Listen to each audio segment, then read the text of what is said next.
شرور أنفسنا وسيئات أعمالنا من يهده الله فلا مضل له ومن يضلل فلا هادي له أشهد أن لا إله إلا الله وحده لا شريك له وأشهد أن محمدا عبده ورسوله صلى الله عليه وعلى آله وأصحابه ومن تبعهم بإحسان إلى يوم الدين وسلم تسليما كثيرا.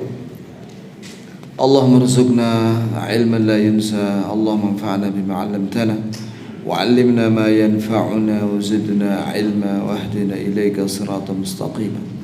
اللهم اغفر لنا ذنبنا كله دقه وجله وأوله وآخره وعلانيته وسره.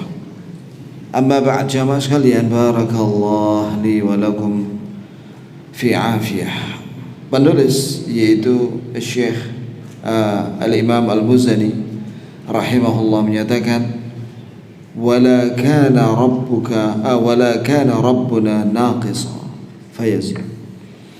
Bahwasanya Allah Rabb kita itu tidak memiliki sifat yang kurang. Ya.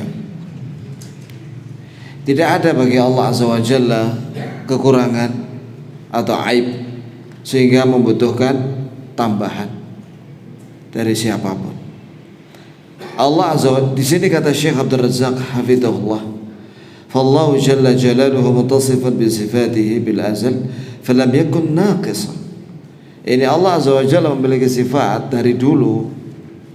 Azali itu dari dulu. Tidak ada pada semua sifat itu yang kurang. Sehingga thumma tara alaihil kamal, setelah itu baru sempurna dengan berjalannya waktu. Tidak ada seperti itu. Allah itu sudah maha sempurna dari awal dan maha kekal dalam kesempurnaan segala sifatnya. Bal huwa kamilun bi sifatihi fil azal wa fima lam yazal. Akan tapi Allah Azza wa Jalla maha sempurna dalam seluruh sifatnya, baik dari awal sampai kekal. Wala yajuzu wasfullah subhanahu wa ta'ala binaqsid fi ayyi waqtin minal awqat. Tidak boleh mensifati Allah itu memiliki sifat kurang di seluruh waktu dari awal sampai akhir. Iya. Bahkan Allah Azza wa Jalla tidak ada kematian, yakni Allah kekal selama-lamanya. Li'anna lahul kamal al-mutlaq. Sebab Allah memiliki kesempurnaan yang mutlak. Iya. Tidak ada kurang sedikit pun. Daiman, selalu. Wa abadan, selamanya. Wa azalan, dari awal. Iya. Dan ini untuk semua sifat ya. Semua sifat Allah. Dan ketahuilah bahwa semua nama Allah menunjukkan sifat. Kemudian penulis rahimahullah menyatakan jallat sifat. Oh ya, sebentar. Oleh karena itu ya kawan, karena salah satu makna subhanallah, kita kan setiap hari mengucapkan subhanallah ba'da salat 33 kali. Subhanallah 33 kali kan? Kali 5 berapa itu? Apa arti subhanallah? Kata ulama, subhanallah itu maha suci Allah dari segala kekurangan, dari segala aib, dan dari segala tandingan dan sekutu. Catat itu, faedah penting itu. Makna subhanallah, maha suci Allah dari segala aib, dari segala kekurangan, dan dari segala tandingan. Kemudian Imam Al-Muzani menyatakan jallat sifatuh an shibhi sifatil makhluqin. Artinya maha agung sifat Allah dari penyerupaan sifat makhluk semuanya. Yani tidak ada sifat Allah yang menyerupai sifat makhluk. Begitu pula sebaliknya. Wa qasrat anhu fitanul wasifin. Nah, nanti penjelasannya. Ya, yakni orang-orang yang cerdas, manusia yang cerdas tidak mampu untuk menjelaskan kaifiyah hakikat daripada sifat Allah. Nanti akan dibahas. Kata Syekh Abdul Razzaq, yushiru musannif rahimahullah bihatain al-jumlatain ila butlan tashbih wa butlan takyif. Wallah, penting ini ya kawan. Ini penulis, kata Syekh Profesor Dr. Abdul Razzaq hafizahullah, ini memberi isyarat bahwa dengan dua kalimat ini untuk menolak, membantah orang-orang yang menyerupakan Allah dengan makhluk, dan membantah orang-orang yang mengkaifiyahkan hakikat sifat Allah. Tahu maksudnya mengkaifiyahkan hakikat sifat Allah? Yakni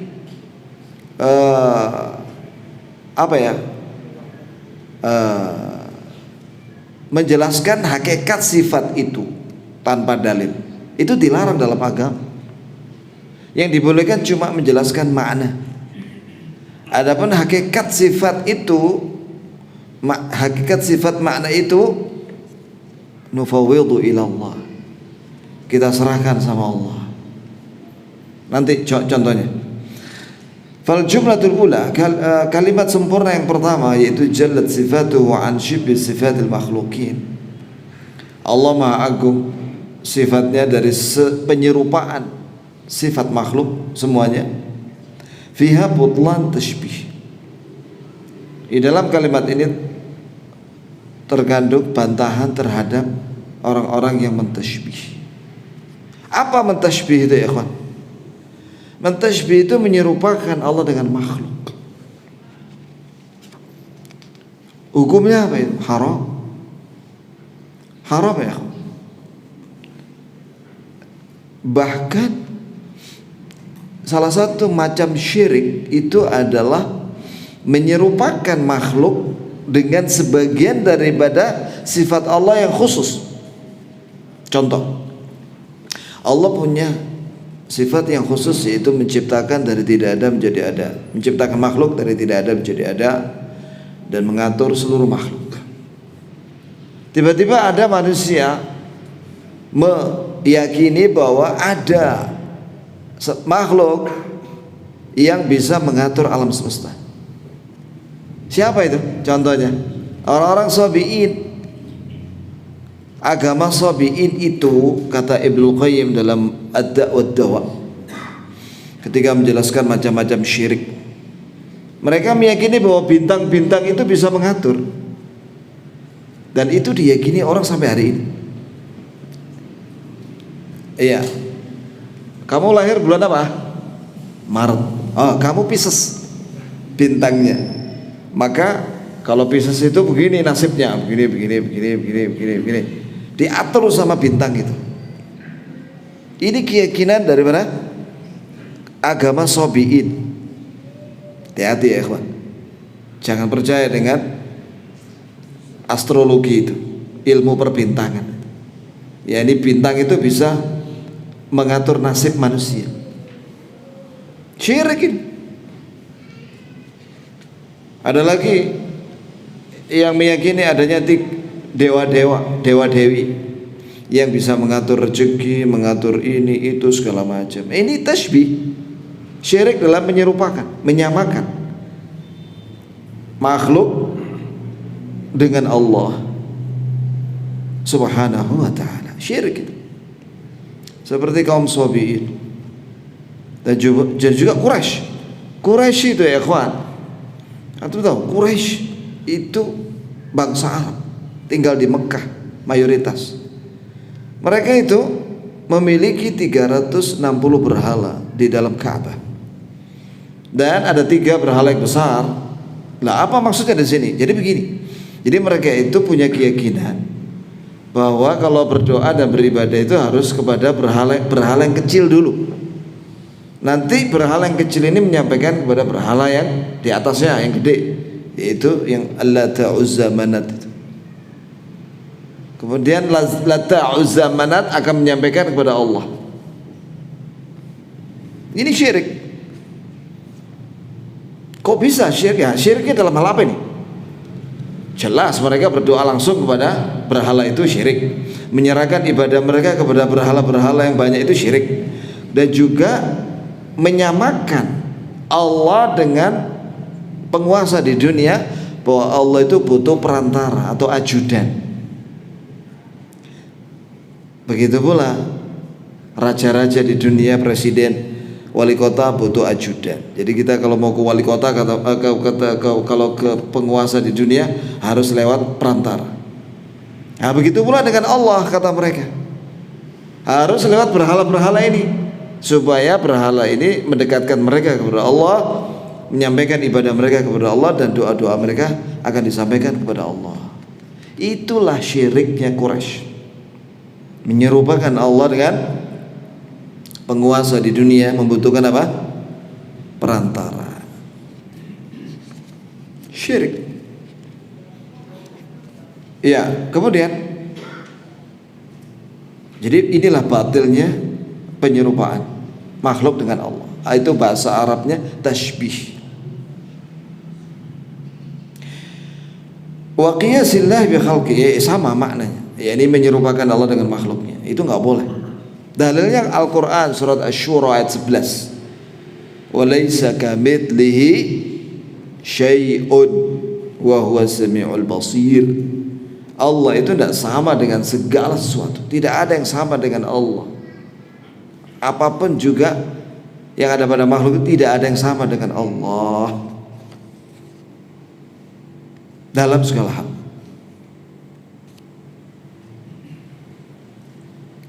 Jelas sudah, Allah tidak sama dengan makhluk, makhluk tidak sama dengan Allah.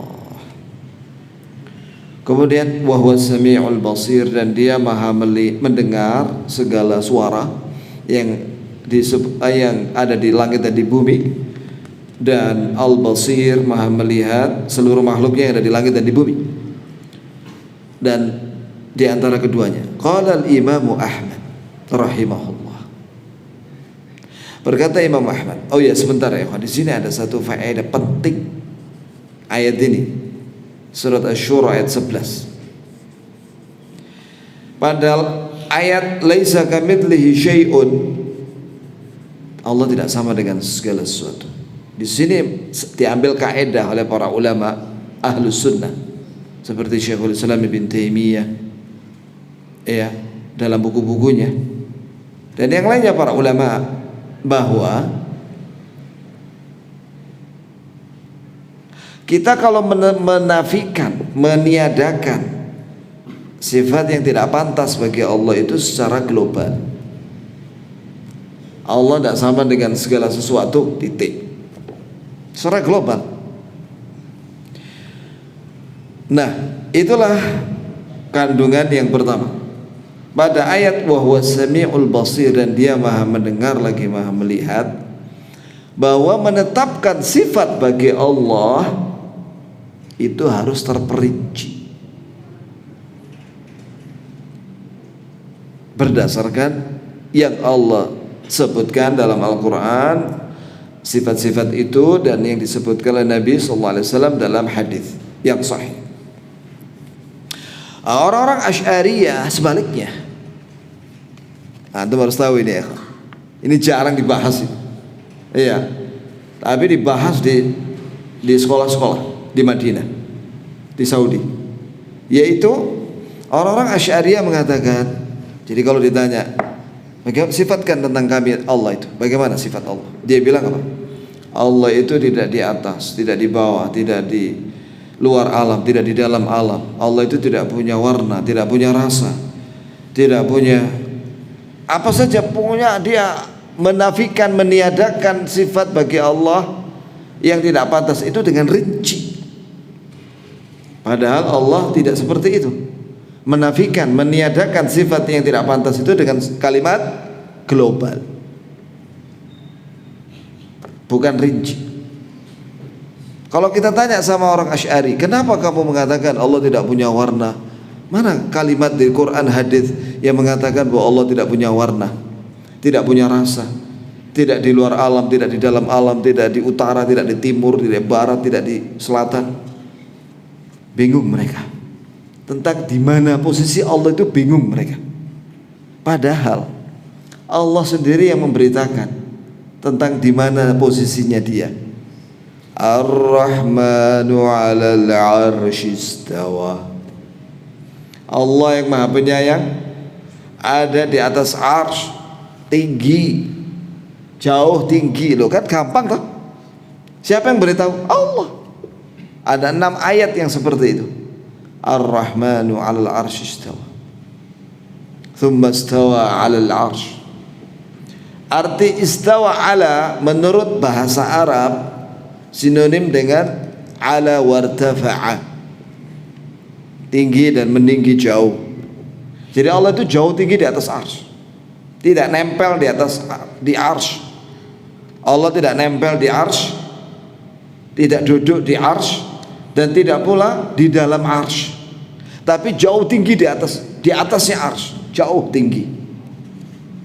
Siapa yang beritahu? Allah dan Rasulnya. Tiba-tiba orang Asy'ari mengatakan Allah tidak di luar alam, tidak di dalam alam, tidak di timur, tidak di barat, tidak di utara, tidak di selatan. Bingung dia, tidak tahu di mana Allah. Coba kalau ngikuti ayat, tenang dia. Allah yang beritahu, tinggal kita beriman saja. Statement mereka mengatakan Allah tidak di dalam alam, di luar alam, dan lain sebagainya, itu nggak pakai dalil, mereka pakai akal. Pakai akal. La haula wa la quwata illa billah. Dan kadang mereka menentang akal mereka sendiri. Pembesar Asy'ari, dan itu dinukil oleh tokoh mereka yang sekarang masih hidup di Indonesia, dan saya melihat dan mendengarkan, ada videonya. Dia bilang tidak ada dalil tentang wujudnya Allah. Ngawur orang itu.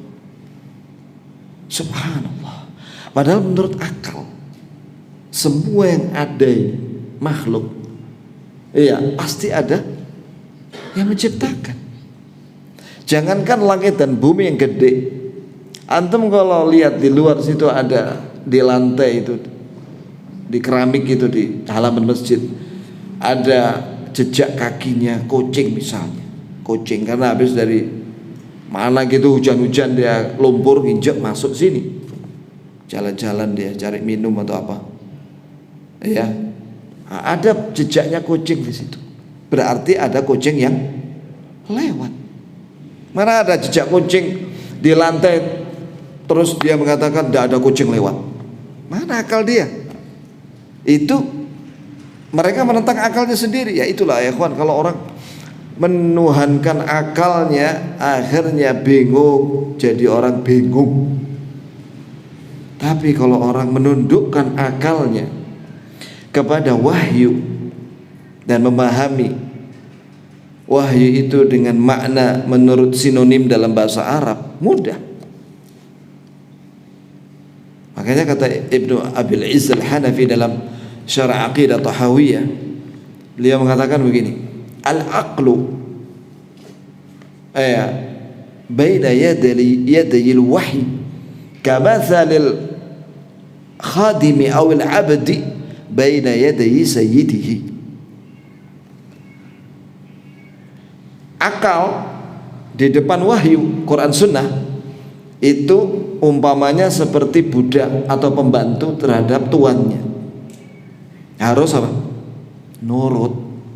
Akal harus nurut sama wahyu. Karena Allah menciptakan akal itu fungsinya untuk memahami wahyu dengan pemahaman menurut pemahaman Rasulullah dan para sahabatnya.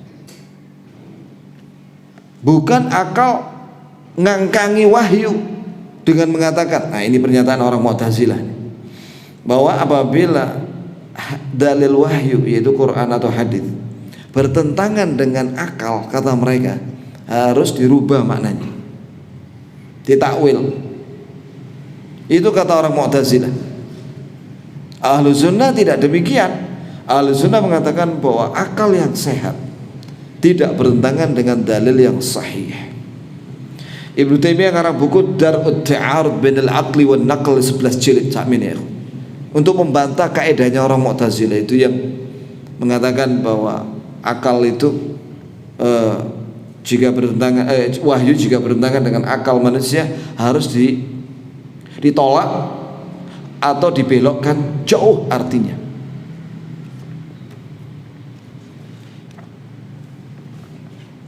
Alhamdulillah Allah beri kita akal yang sehat. Dan akal yang sehat itu adalah cirinya dia memahami Al-Quran dan Sunnah. Sebenarnya IQ kita ini rata-rata sama. Rata-rata, ada rata-rata lah. Iya kan? Maka apabila akal yang rata-rata ini, mudah paham ini, digunakan untuk memahami ayat dan hadis, insya Allah dapat hidayah. Apa kata Khalid bin Walid radhiyallahu anhu?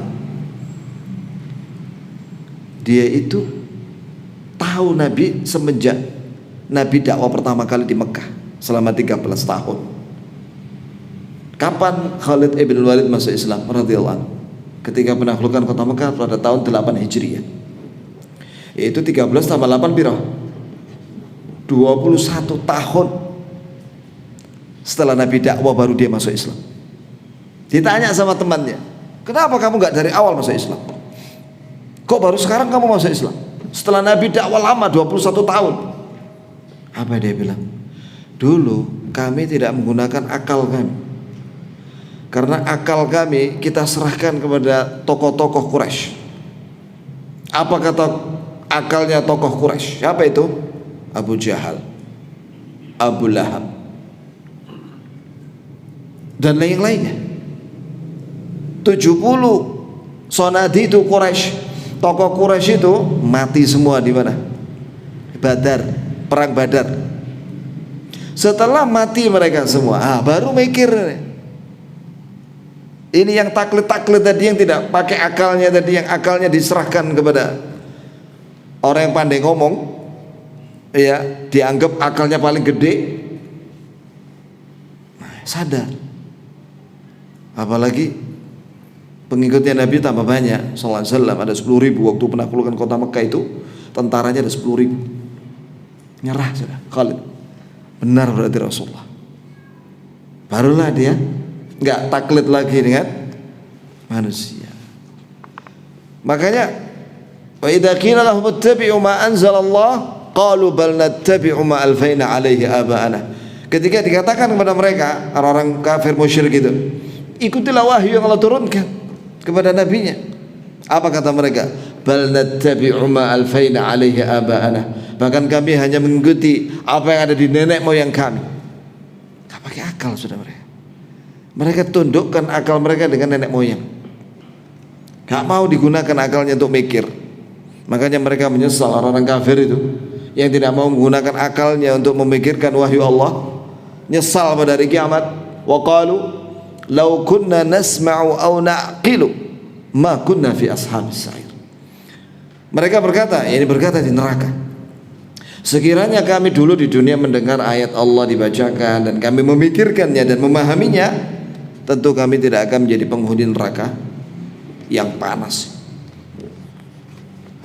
Qala al-Imam Ahmad rahimahullah lamma su'ila 'anil musyabbihah fa ajaba annahum alladhina yaqulun lahu basarun ka basari wa yadun ka yadi wa qadamun ka qadami.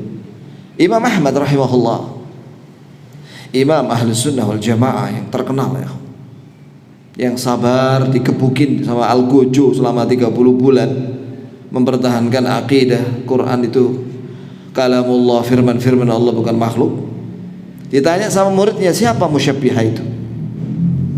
Kelompok musyabbihah itu siapa? Yang menyerupakan Allah dengan makhluk atau sebaliknya, itu bagaimana? Apakah perkataan mereka? Maka Imam Ahmad menjawab, itu mereka itu berkata Allah itu punya mata seperti mataku, kata mereka. Allah punya tangan seperti tanganku, Allah punya kaki seperti kakiku. Nah, inilah kelompok sesat musyabbihah yang menentang ayat ini, surat Asy-Syura ayat 11. Wa rabbuna munazzahun an takuna sifatu ka sifatil makhluqin Dan Rabb kita yaitu Allah Maha Suci dari penyerupaan sifat makhluk. Kama qala Allah Ta'ala, sebagaimana dalam ayat lain Allah berfirman, hal ta'lamu lahu samiyya, apakah kamu mengetahui ada yang sama dengan Allah? Tidak ada. Tidak ada yang sebanding dengan Allah. Iya, makanya orang-orang Nasara yang mengatakan bahwa Allah itu terdiri dari 3 oknum, dan mereka khilaf. Ada yang mengatakan Allah itu terdiri dari Bapak, Ibu, Bunda. Itu Maryam itu dibilang Bunda Maria. Kemudian anak itu Nabi Isa. Ada lagi yang berpendapat bahwa yang ketiga itu adalah bukan Bunda Maria tapi Ruhul Kudus. Ruhul Kudus itu Jibril. Jadi khilaf di antara mereka. Dan itu tidak pakai dalil mereka seperti itu. Menyamakan Allah dengan manusia, yaitu apa? Punya anak. Nah, jadi salah satu sisi kesyirikan orang Nasrani adalah tasybih, menyerupakan Allah dengan makhluk, yaitu apa? Punya anak, punya istri. Allah membantah dengan tegas dalam surat Al-Ikhlas, lam yalid wa lam yulad. Yani qul huwallahu ahad. Katakanlah wahai Nabi bahwa Allah itu satu zatnya. Iya. Siapa yang mengatakan 2 atau lebih itu batil, salah, dan musyrik dan kafir. Mengapa musyrik? Karena kalau Allah lebih dari 1, berarti yang kedua dan ketiga dan seterusnya itu zatnya sama dengan Allah, dan itu syirik. Kemudian Allah menyatakan Allahus Samad. Allah itu As-Samad. As-Samad itu alladzi yasmudu ilaihi jami'il khalaiq lihajatihim. Ini seluruh makhluk membutuhkan Allah dalam semua kebutuhan mereka. Itu makna As-Samad. Lam yalid wa lam yulad. Allah itu tidak melahirkan anak. Nah, Allah enggak punya anak. Maka barang siapa yang mengatakan Allah punya anak berarti menentang ayat ini, mengingkap, mendustakan ayat ini. Wa lam yulad, Allah tidak punya bapak dan ibu, tidak dilahirkan oleh siapapun. Wa lam yakul lahu kufuwan ahad, dan Allah tidak punya istri. Kata Ibnu Katsir, kufuwan ahad itu sahibah. Sahibah itu istri atau teman wanita. Allah tidak punya itu.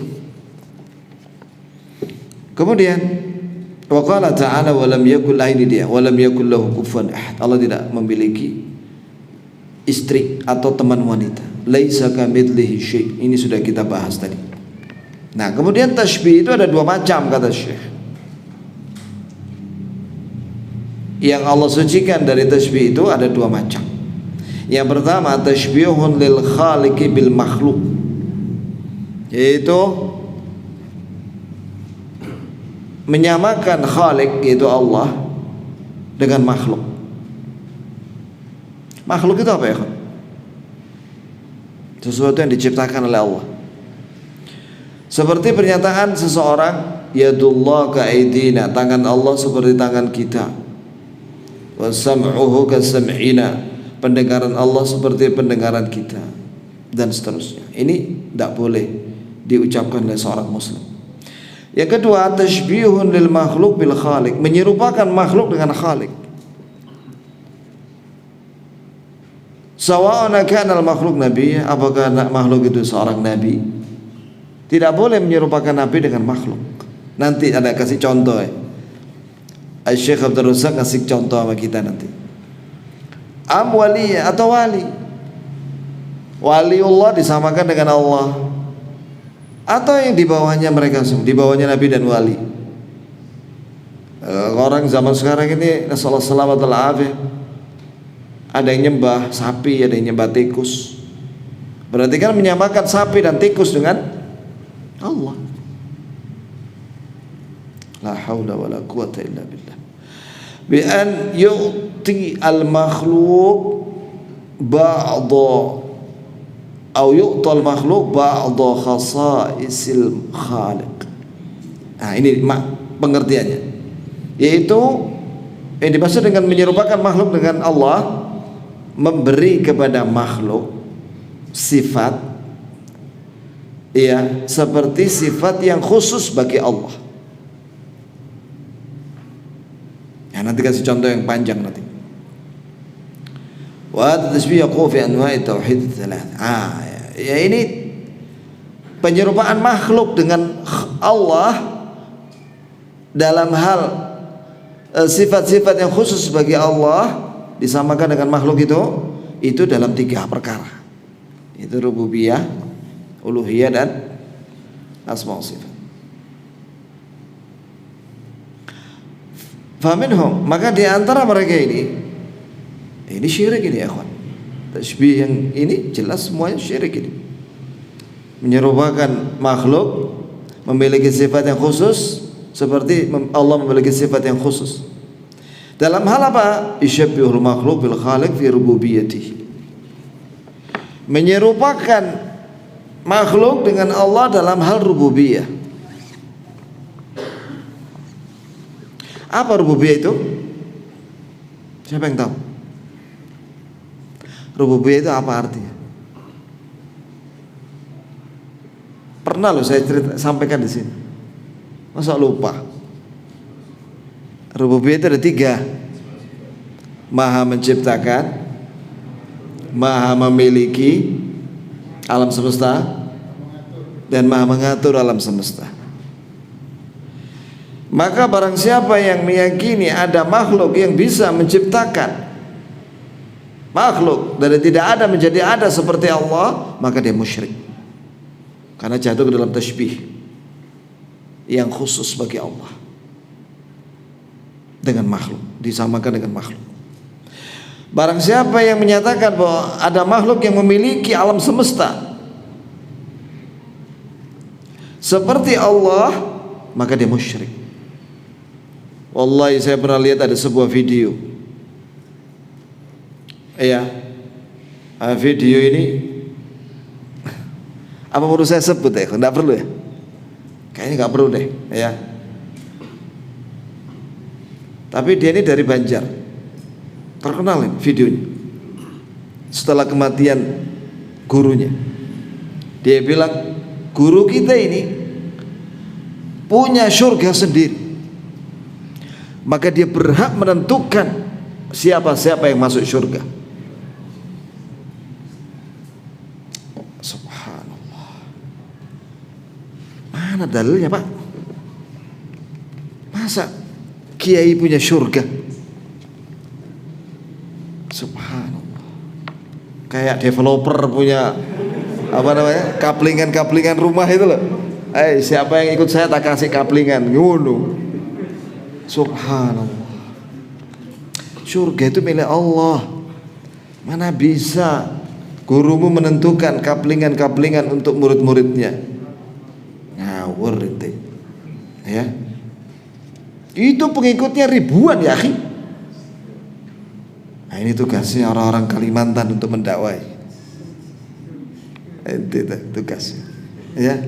Alhamdulillah sekarang di Kalimantan banyak orang yang tauhid, ya, benar tauhidnya.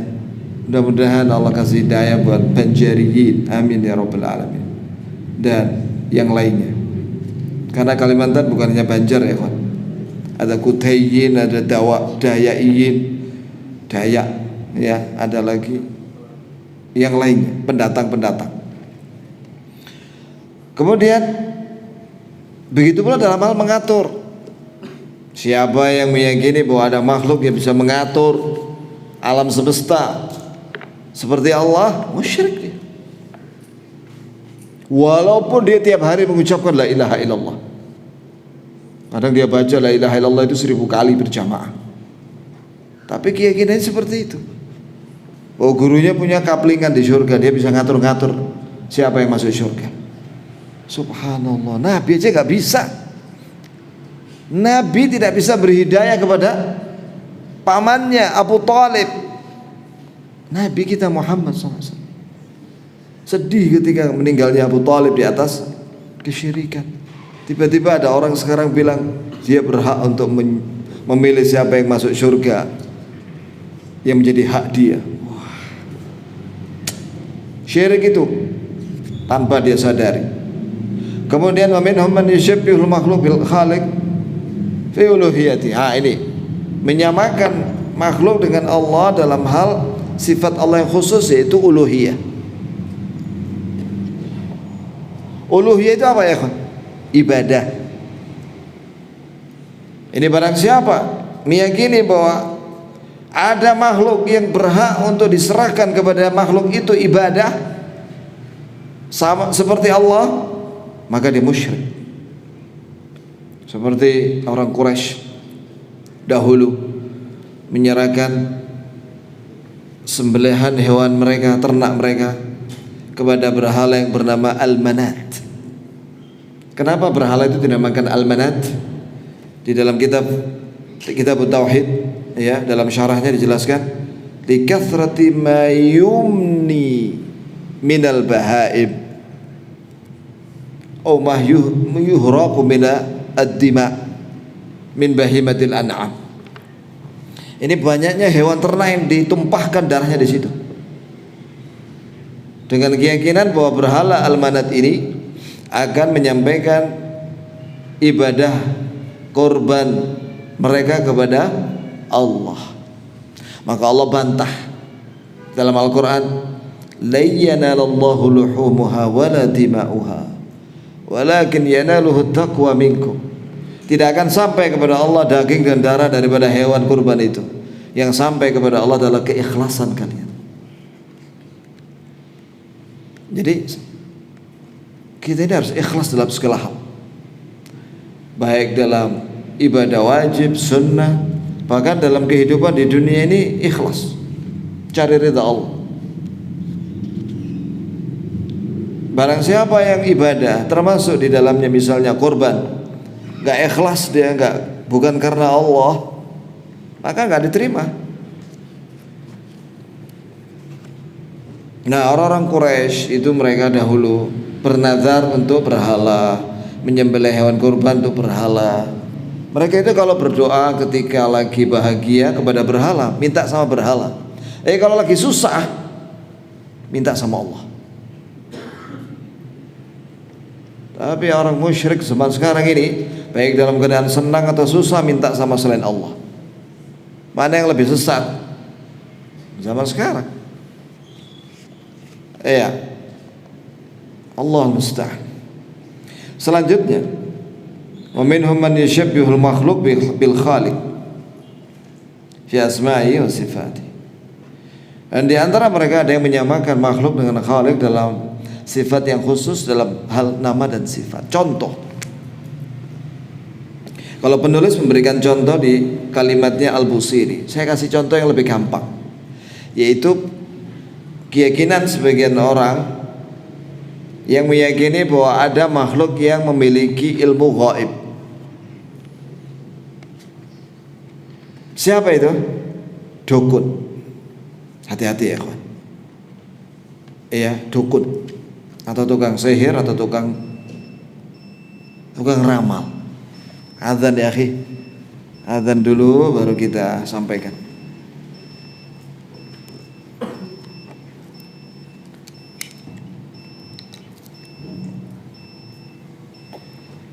Allahu Akbar, Allahu Akbar.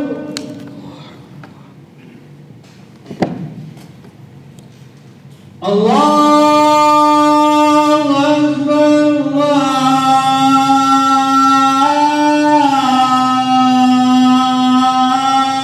Allahu Akbar.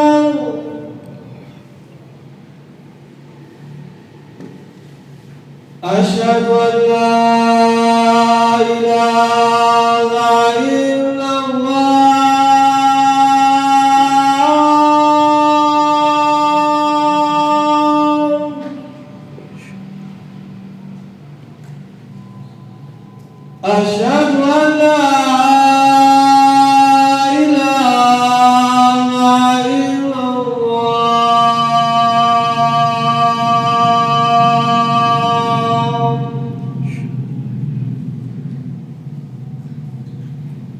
أشهد أن محمدا رسول الله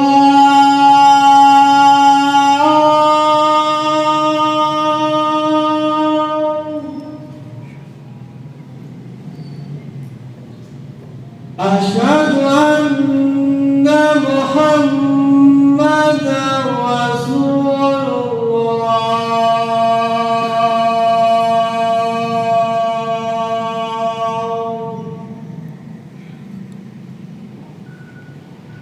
حي على الصلاة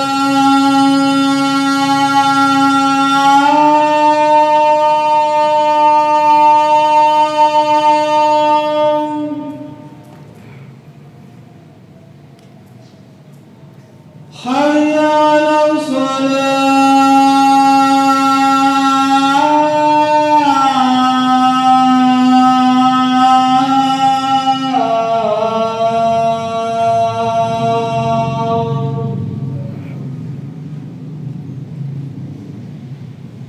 حي على الفلاح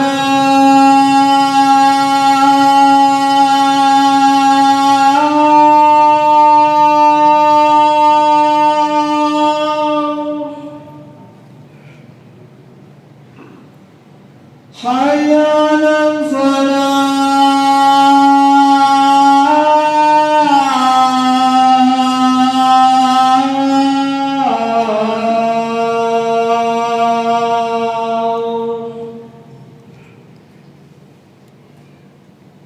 الله أكبر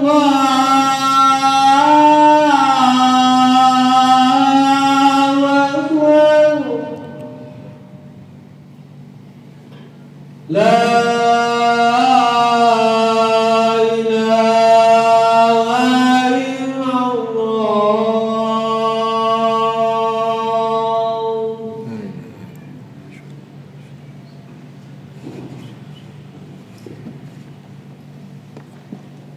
Saya jelaskan sedikit tentang menyerupakan makhluk dengan Allah dalam hal sifat yang khusus bagi Allah.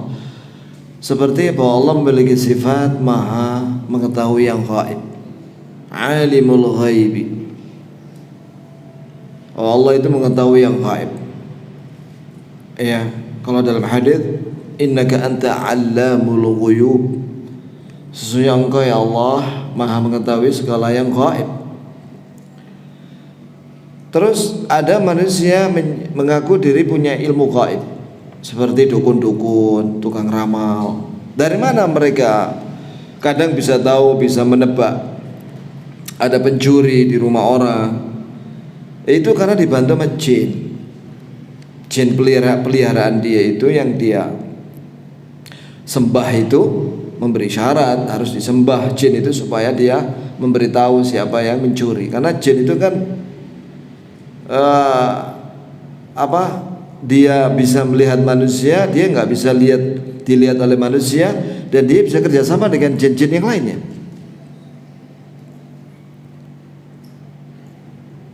Ya, walaupun misalnya perkataan dukun itu benar, tetap kita tidak boleh ya ikhwan menyamakan dukun itu dengan Allah, karena itu syirik. Karena yang mengetahui yang gaib semuanya. Ini kalau ini perkara gaib bukan hanya masalah siapa pencuri atau perampok atau begal.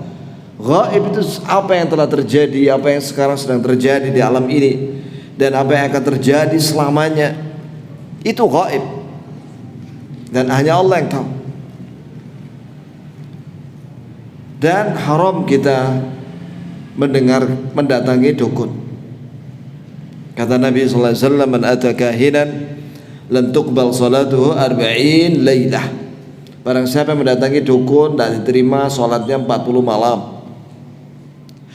Wa man ata kahinan aw arrafan bima saddaqa bima yaqul laqad kafara bima unzila ala Muhammadin sallallahu alaihi wasallam. Barang siapa yang mendatangi dukun dan tukang ramal dan membenarkan ucapannya, maka dia telah kafir dengan wahyu yang Allah turunkan kepada Nabi Muhammad sallallahu alaihi wasallam. Muskilah ya ikhwan. Ya. Apa namanya? Ada keluarga kalau misalnya itu main sihir, main perdukunan, muskilah. Iya, muskilah itu bermasalah. Banyak kasus. Dan yang paling berat kasus di rumah tangga itu apabila main sihir.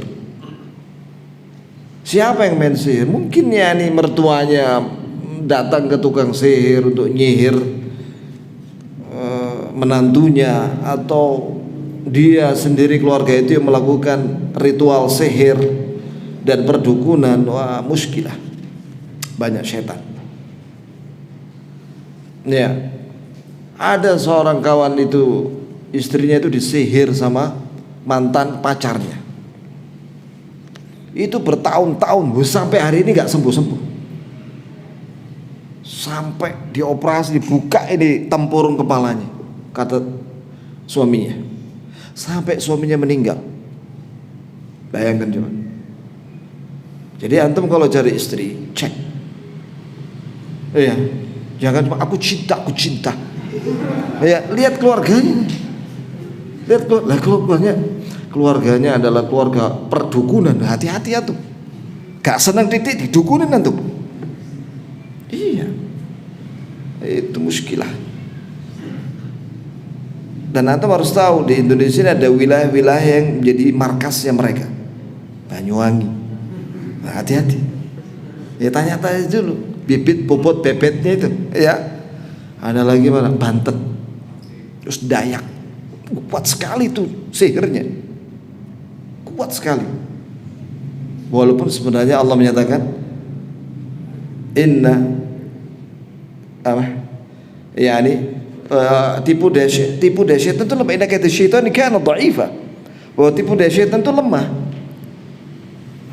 Begitu pula sihir itu sebenarnya lemah. Tapi kalau ini buhulnya itu antum nggak menemukan, sulit. Jadi apabila ada orang kena santet atau sihir, cari buhulnya di mana. Setelah itu kadang ditanam di dalam tanah, kadang di beton.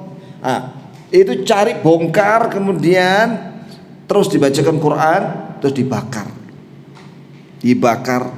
Setelah jadi abu, buang sana ke sungai. Insya Allah pengaruh sihir itu hilang. Tapi kalau buhul masih ada di situ, masih ada dia, setan yang datang.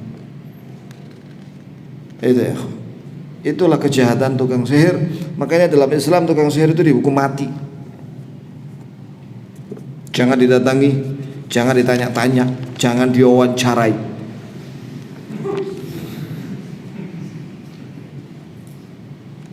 Ini ada pertanyaan ini.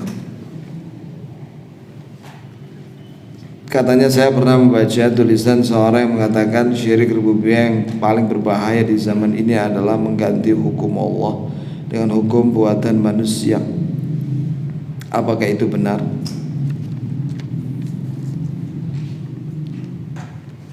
Dibahas lengkap dalam tafsir Ibnu Katsir jazahullahu khairan. Ya, tentang pembahasan masalah hukum ini, ikhwan. Iya. Di dalam masalah hukum ini masuk bab al-amr, ala lahul khalq wal amr, mengatur itu ada dua, mengatur itu kauni, itu takdir ciptaannya ini alam semesta. Allah yang ngatur, bumi bulat kenapa enggak kotak, sudah Allah yang ngatur. Matahari bulat, iya, dan lain sebagainya, Allah yang ngatur. Begitu pula takdir makhluk, Allah yang ngatur.